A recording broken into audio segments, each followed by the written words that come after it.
Om Shri Aurobindo Meera. Reading from How Do I Begin? A Primer of Affirmative Spirituality by M.P. Pandit. Published by Dipti Publications, Sri Aurobindo Ashram, Puducherry, India. Chapter 4. Sleep. At the end of the day, at the conclusion of the day's labors, relax. Relax into light, not into tamas and obscurity. Have a wash and rest for a while. Read something light or entertaining so as to take the mind away from its stout condition.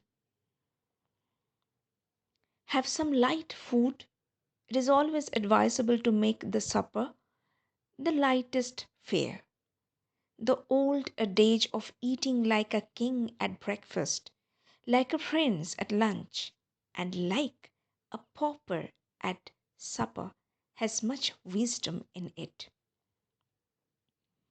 If you feel fresh after food, utilize some time for reading some spiritual literature that will prepare you for the next movement of self contemplation, self observation.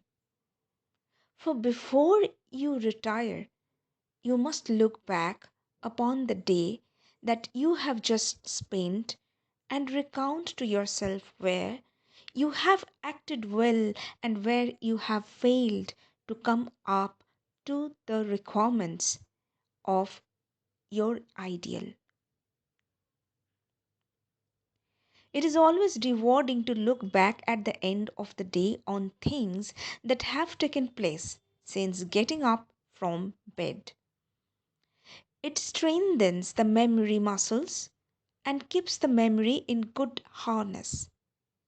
You trace the events one by one, the persons you have met, the talks you have had, the situations that developed, and the way you handled them.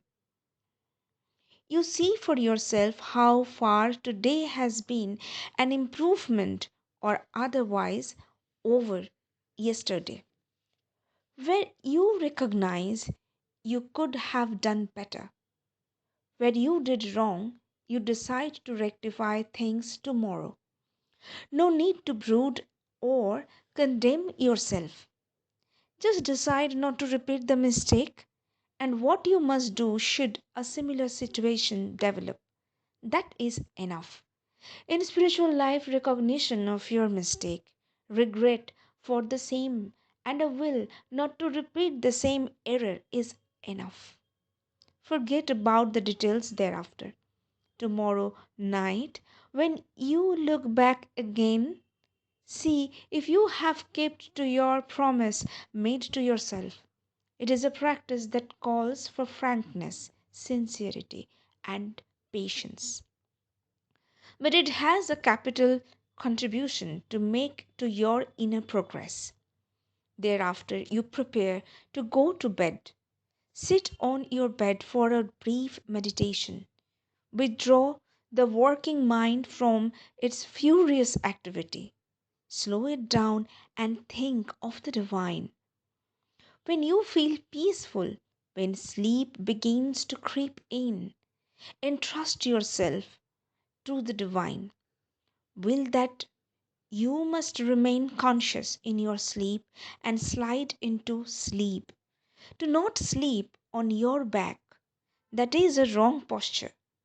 It interferes with the process of natural digestion, puts pressure over the kidneys. Lie on your left. No doubt you will turn in the midst of sleep. When you wake up, take the right posture once again. Each time you wake up, do not sink into inertia immediately. Recall your poise of meditation before sleeping and then go to another stretch of sleep. If you have had an interesting dream, try to trace it back from the point or you remember. There is a point at which you wake up fresh. The body feels quiet. Do not go to bed again. You will sink into tamas, inertia, the lethargy that will swallow your freshness. Pull down your consciousness, cause a surge of confused dreams from the subconscious. When you wake up, do not get up with a jerk. You need a little time to smoothly return to the physical state. Just lie down in the same posture in which you awake. Try to trace the dream from the end, which you remember. That is the way to learn to be conscious of your sleep.